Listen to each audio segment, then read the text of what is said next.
Hi gwambi kasi imo sesi loyi. I xisesana. Xi bele xigubu xi hakele ma. Ya hi ta twa xoko xa swilava la. Gwambe minjhani? Ya mpfukile kasi wa ntiva. Na mi tiva khale nkarhi ni lava na n'wina. Se lava yini na? U lava yini? Lava mi ni bele xigubu. Loko ku ri ku mali ya kona yo tana hi ku bela. Mi ni tshama mu xigubu xa kona hi ku ni lo twa hi n'wina. Yin'wana yin'wana leyi nga na yo hi ta ku bela. Okay, ni beleni ni ta mi hakela.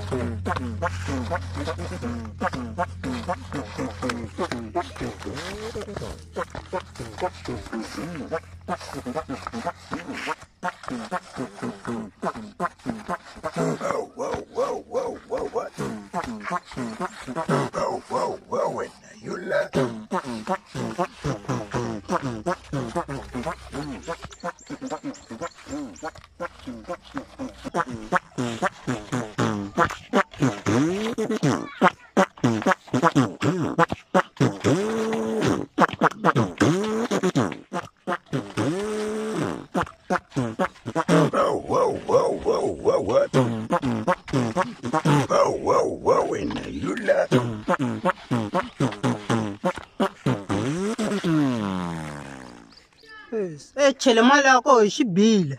A ku nga bi wena musa ku ba Gwambi. Se wa le mali. Ni le mali ya mehe.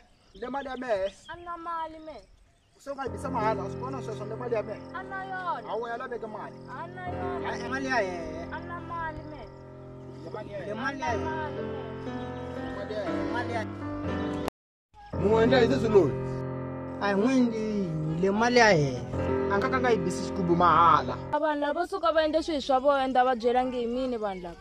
Yafo sukela swilo. Se mi nga yi toloveli va. We nga hi endleli sweswo. Yafo amtshembi ku ni nga mendle xitori ne. Endle xitori xa ku hi xi vona.